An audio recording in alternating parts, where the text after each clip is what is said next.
Morning, everyone. Morning. Okay, so over the last 5 weeks, we've been looking at various aspects of the Monday to Friday, 9 to 5 side of life. And what we've discovered is that God is interested in our work. It seems He actually cares that we do a good job of our job. And this has been a valuable reminder for us because I think we tend to assume that Christianity is primarily about our morals or about our beliefs or those sorts of things, and it isn't. In the Bible, we discover that Christianity is about everything. And that being the case, a part of what it means to follow Jesus in this life includes being very good at what you do. And as we've looked into this subject, we've discovered that God wants us to work hard. He wants us to work with enthusiasm, with excellence, with passion in the workplace. And I suspect that for the majority of us, like 99% of us, this series has presented almost no challenges. I mean, let's face it, this is the GTA. Where we live, a starter home costs $500,000. So we get it, don't we? We're forced to. We know that to make any kind of life for ourselves in this area, we have to get up every morning and do what we do as hard as we can, as good as we can. In our work, in our business, the need for competency and excellence, it's just a daily fact of life. And so as we've spoken about industry and enthusiasm in the workplace, we have for the most part been okay with it, because those are the values that we already live with. We've got no problem with hard work. What we do have a problem with, however, and this is what we're going to think through this morning, is balancing the work side of life with the home side of life. That's hard. To introduce us to this subject, I want to read you a part of an article that I read on the BBC. This article was written by a woman in her late 20s called Zoe. And Zoe works for one of the magic circle of law firms in the UK. Magic circle is a term that we use in Britain to refer to a handful of the top law firms in London. And the reason they're called magic is, number one, they can get you off anything. And number two, partners in those firms typically make around about £1 million a year, or if you prefer, $40,000 a week, and they don't give you that kind of money for nothing. So, to work at this firm, Zoe is obviously brilliant. She's obviously hardworking. She probably read law at either Oxford or Cambridge. She probably graduated with a first. She probably passed the bar exam at the first time of trying with flying colours. And as a woman in her late 20s, the next step for her in life is partner. Listen to what she says about her life. In the firm in which I work, the day typically starts at 6 a.m. Lunch is usually eaten on the hoof, if at all. And I'm always anxious that the amount of time I'm away from my desk is being watched. For the last 2 years, I have done no cooking at home during the week whatsoever. I eat breakfast in the staff canteen and have lunch and supper at my desk. After 10 p.m, I can take a taxi home, which is charged either to the office or more frequently to the client. But I often do not return home until around 11 p.m. I have a bath, a few glasses of wine, and collapse into bed, just to repeat the same routine the next day. And when you read the article up to that point, you think she's complaining. You think she's expecting us to feel sorry for her. She isn't. Listen to what she said next. I understand that if I want to get ahead within the firm, then a social life is the sacrifice I have to make. In fact, my only social life is being entertained by clients. Work is my life. And I read that this week and I thought, wow, I bet that many of us live with a similar tension. Perhaps not to the same extent that Zoe does, but nevertheless, we have all these things that we want to achieve over here in the work side of life. And that side of our life is hugely important to us, and rightly so. We have a career that we're trying to develop, a business that we're trying to grow. We've got promotions and bonuses that we're trying to attain. But while we're doing all of that over here in the work side of life, we are all too aware that over here there's another side to our life at home where we've got a wife and a husband and children. And for many of us in this room, at certain points in our life, there is a huge tension between these two areas. And my view is that in the hectic pace of the 21st century economy, that tension cannot be satisfactorily resolved. There you go. You're welcome. There's no such thing as work-life balance. Forget it. It's a joke. You may have noticed during the summer that your work-life balance was perfect when you were off work. And it's awesome. But as soon as you went back to work, all screwy again. I don't think that it's possible to achieve everything that you want to achieve at work and do all of the things that you feel you ought to do, should do, need to do at home. There just isn't enough time. Someone stole it from us. Sneakily. I don't know when they did it, I don't know how they did it, but they did it. We have got apps and washing machines and all that stuff, and life's supposed to be easier, but it's not, it's busier. Someone nicked our time, and they're not going to give it back. And so somewhere along the way, you're going to have to cheat. Not often you hear that in church. So that's the way it has to be. You're either going to have to cheat the expectations of your work, or you're going to have to cheat the expectations of your home. Because you cannot, listen, you cannot adequately satiate both of those expectations. You cannot please both of those areas of your life. There isn't enough time. Think about it. What if you were to stay at your work until everything was done? When would you go home? Right? Like, some of us have the kind of jobs where it doesn't really matter how many hours you work because there's always more to do. You can always phone one more customer, you can always answer one more email, you can always make one more sale, develop one more lead. Or think about it the other way. When would you go to work if you stayed at home until everyone had had enough of you? Until everyone had the piece of you that they needed? Until everyone had been given enough attention? When would you go to work? You wouldn't. I mean, I don't know about you, but so far in my parenting experience, not once, I have an office downstairs in the basement, that's where I work, not once have my kids said to me, "Dad, we're good now. No need to make any more cookies. No, we can stop this board game now. We don't have to watch any more silly videos on YouTube. You can go to the office now and work because we're fine now. We've had enough." I'm aware that might happen as they get older, but so far not. No one ever has enough.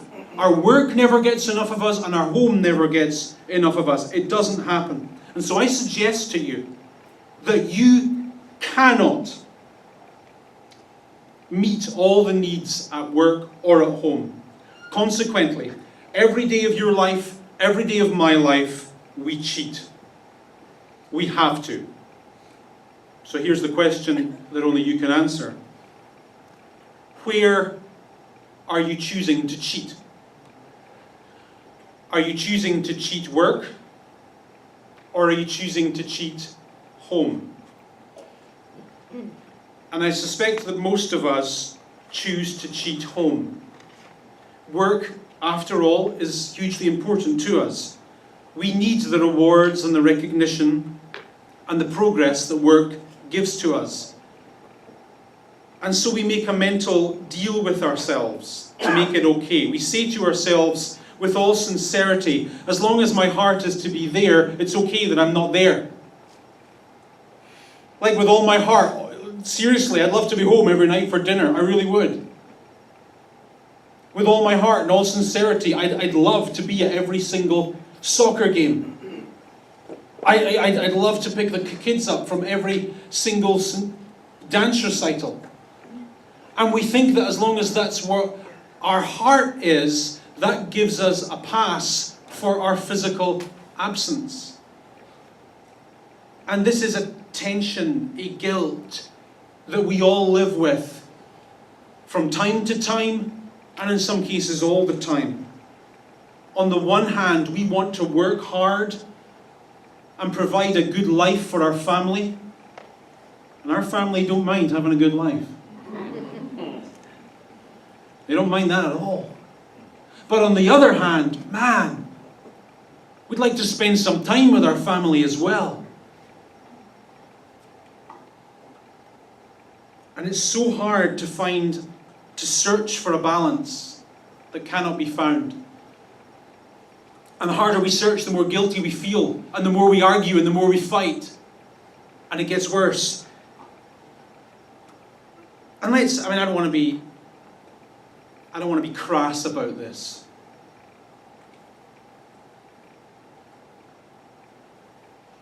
But work is easier because usually when you spend more time at work, you get more things to show for it. Whereas if you spend more time at home, you've just been home. Do you know what I mean? Like at work, it's great because you get to count stuff, and you get to chart stuff, and you get to grow things, and you get to make sales and develop leads. And if you do all of that well, you get rewards and you get recognition. But one of the bad things about being at home is there's never any rewards and there's never any recognition. There should be, but there isn't. I mean, at home you never get to count anything. Like if you ask me how my family are doing, I'm never going to do a quick stock take and say we're awesome, there's 3 of us. It doesn't work like that. And you never get prizes at home. Have you noticed that about home? Like when was the last time you got like an award for cleaning the yard? Not yet. In fact, when you cleaned the yard, your family member probably said, "About time." When was the last time you got like a cup for taking the trash out without having been asked? At home we don't hand out Teenager of the Month awards. But if we do more time at work, if we do extra at work, we get extra things. We get pats on the back. We get overtime. We can see how much we're appreciated. We can touch the recognitions and spend them. However, if we spend more time at home with our spouse, then all we've done is spend time with our spouse.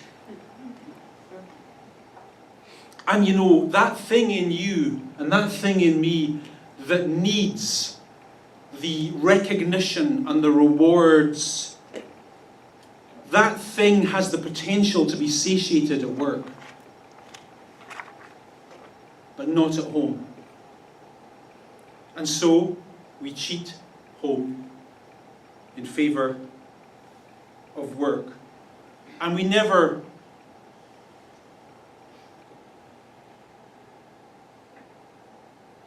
see this. And we don't even feel this.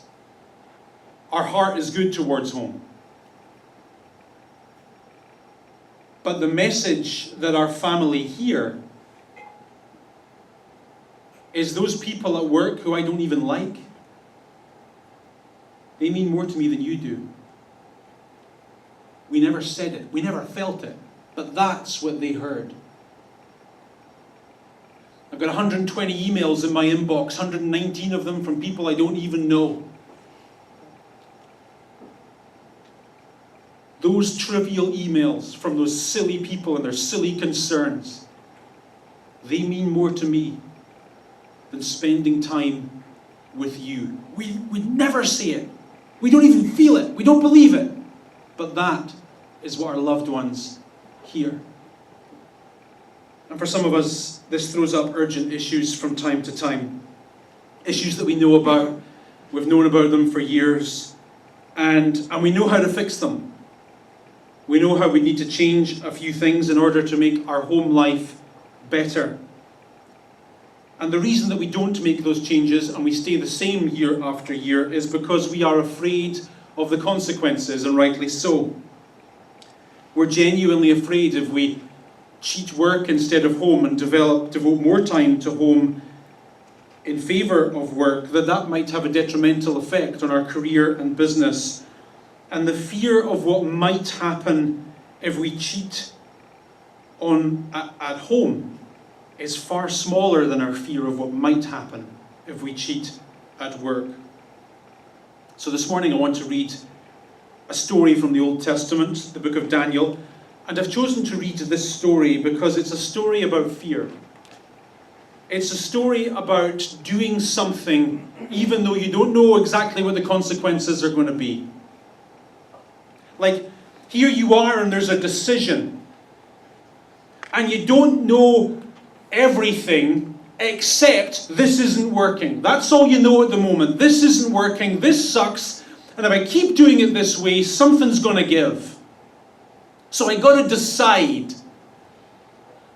The only thing is I don't know what's on the other side of that decision, and I'm scared. That's how I chose to read this story. Okay, so Daniel chapter 1, verse 1. The writer says, in the 3rd year of Jehoiakim, king of Judah. This is a very sad point in the story of the Bible. At this point, the once great kingdom of Israel has long since gone out of existence. All that remains of it is the rump of Judah, which herself has been in terminal decline for over a century. And then in 586 BC, we're told that Nebuchadnezzar, king of Babylon, came to Jerusalem and besieged it. And the Lord delivered Jehoiakim, king of Judah, into his hand, along with some of the articles from the temple of God. These he carried off to the temple of his God in Babylonia and put in the treasure house of his God. So get your head around this sentence if you can. The great temple of Jerusalem, dreamt of by David, built by Solomon, endorsed by God, seen by Jews all over the world as the focal point of the thing that legitimized their religion. This is the Eben El Shaddai, the foundation stone of the universe. This is the literal house of God on earth. That is gone. It's destroyed. The goodies are taken away. What this means in an ancient Jewish context, folks, is it's over. Like, I'm sorry, you backed the wrong horse. What can I tell you? It's done.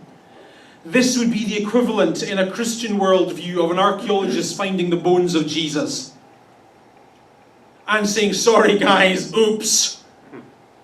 Like, it's done. It's done. Go home. It's finished. It's over. That's what this means. Then in Babylon, the king orders Ashpenaz, chief of the court officials, to bring in some of the Israelites from the royal family and the nobility. Young men without any physical defect, handsome, 2 details that makes me suspicious about everything that's going on. Men who show aptitude for every kind of learning, well-informed, quick to understand, and qualified to serve in the palace. He was to teach them the language and the literature of the Babylonians. So I told you before, whenever Nebuchadnezzar conquers a new people, his policy is to take the brightest and the best from that society and remove them from their culture, from their religion, and relocate them to the culture and the religion of Babylon. And the reason he does this is to destroy any connection they have with their past. Like, this person you used to be, you're not that person anymore, now you're mine, I own you. So forget about yesterday. Then we're told that To this end, the king assigned them a daily amount of food and wine from the king's table. They were to be trained for 3 years, and after that they were to enter the king's service. Troubling detail next. The chief official gave them new names. Kind of like my old one. To Daniel, the name Belteshazzar. To Hananiah, Shadrach. To Mishael, Meshach. And to Azariah, Abednego. So, at this point, the destruction of their past is over. The dismantling of their identity is complete. They're taken out of this old life and they're transported into a new one. New religion, new language, new culture, new clothes, new haircuts, new names. New names. This is their world now. But eventually they ask Daniel to cross a line he can't cross. We're told in verse 8 that Daniel resolved not to defile himself with the royal food and wine. Now, I've read that sentence many times in my life and I've never really understood it, to be honest. What I don't understand is, what is it about food and wine that Daniel finds particularly offensive? He's got to eat. And I'd have thought the list of things that he found offensive would be quite long at this point. They destroyed his temple. They dismantled his religion. They made him live in a country he's always hated. They forced him to wear silly clothes, learn a language and a religion that he considers pagan. He's forced to work under the supervision of pagan people, under the patronage of pagan gods. They even took away his name, which had the word El at the end, God. And they gave him a new silly Babylonian pagan name. This guy's been through the ringer. He's been forced to jump through some major hoops, none of which he likes. Oh, but now you're drawing a line in the sand. Now you don't like food and wine. I never understood this. My guess is that he reaches a point in his life where he says, you know what? We're done. You've pushed me so far, push me no further. You've taken advantage, no more. You've made me jump through hoop after hoop after hoop. Ain't jumping through anymore. So on this issue, on this occasion, there's the line. And I'm not crossing it. Okay? And I think, that's certainly fair. What I eat and drink, that's to do with my personal life. And I don't mind you ruling me 18 hours a day, but I got to have 6 for myself.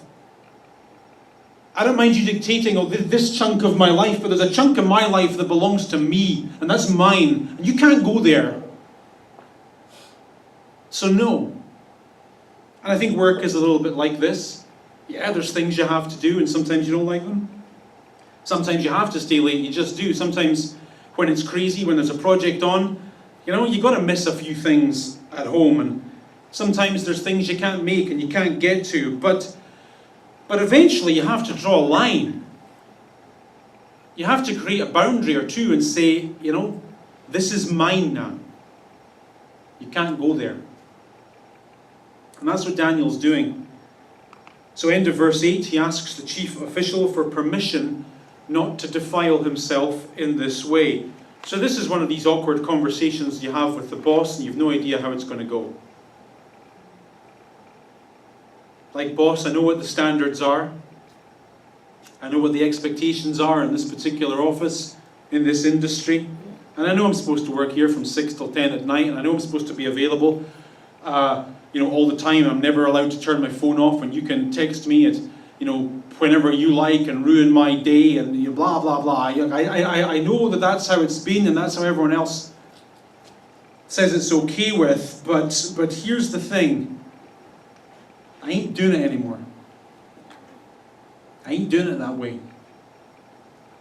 That's a hard conversation to have with your boss, because when you have that conversation, you have no idea how it's going to go. It's like blowing up your life. Like sometimes you blow up your life and what emerges from the wreckage, it's awesome. And sometimes it's just wreckage. And you don't know. Then we're told that God had caused the official to show favor and sympathy to Daniel. I love this about the Daniel story. You see it often. The succession of thought is that in scene 1 of the story, a person takes a principled stand. In scene 2 of the story, the principled stand works.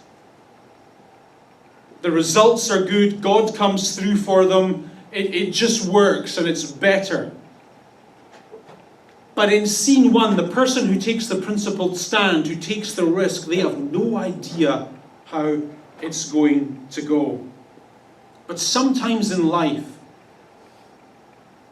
particularly if you're a person of faith, I think, you have to take the stand first and then see what happens. And so I just love this phrase. Daniel takes a stand, and then in the next sentence we read that God did something. He did this, God did this. He did this, God did this. And there's a connection. When he did this, he didn't know God was going to do this. But if he didn't do this, he'd never discover what God did. He'd never discover what came next. Now let me start to wrap this up and maybe change the subject.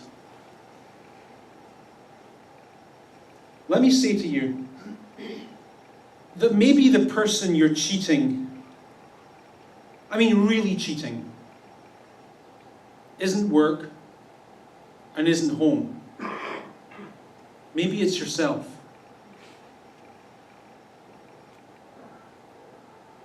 Because maybe you spend so many hours of your life being who you're not.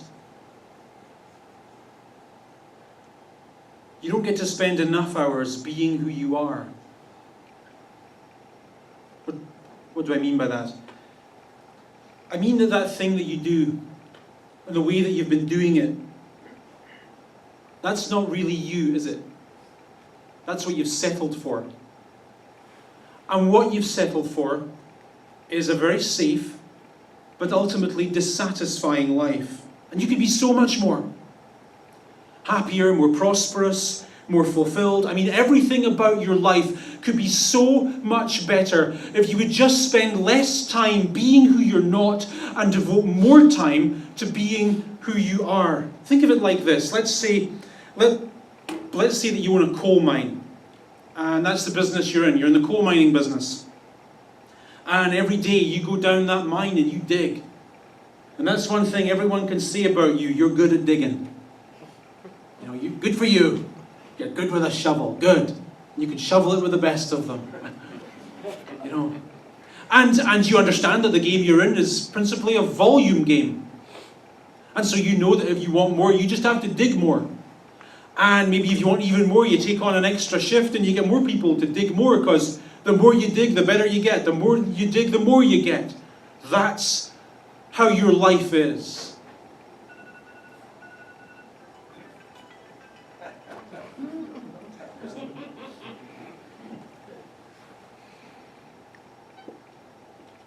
But what if you did a paradigm shift? And what if you came to realize that what you've got there isn't really a coal mine at all, but actually a diamond mine? And that the business you should really be in isn't the coal business, but the diamond business? Well, that would change everything, wouldn't it? Would change how you did things, the way you did things. Then you'd understand that it wasn't really a volume game for you, but it was about quality. And so the right thing for you to do would be to spend less time digging for coal and more time figuring out how to get the diamonds. And in fact, the more time you spent digging for coal was actually a waste of your time, and ultimately a waste of your life, because it wasn't taking you where you really could go. And that is often where the magic happens. When you devote time and energy to being who you really are, you add a value to your life that isn't 10, 20%, it's 10-fold, 20-fold, 100-fold. But of course, and here's why you won't do it. For you to devote time and energy to being who you are, you have to stop giving time and energy to being who you're not. You have to make a decision. Do you know where the word decision comes from? We think that the word decision is always positive. I've decided to do this, and I've decided to make this, and I've decided to do that. We use the word positively. The original root of the word decision isn't positive at all, it's negative. The word decision comes from a Latin root that means to cut, to get rid of, to stop, to throw away. Perhaps some of the best decisions that we can make in life, the decisions that will take us to where we could go and should go, that would make us happier at the end.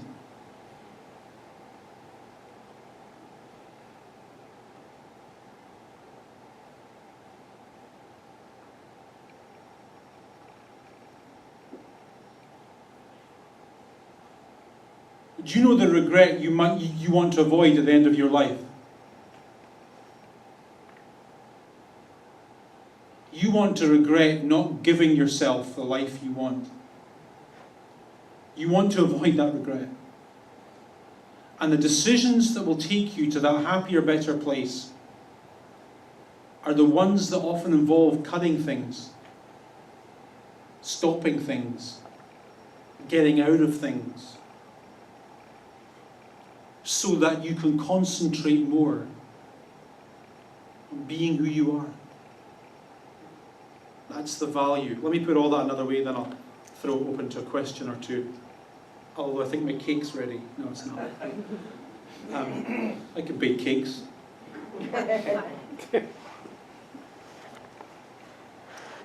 You could be so much more, in every way.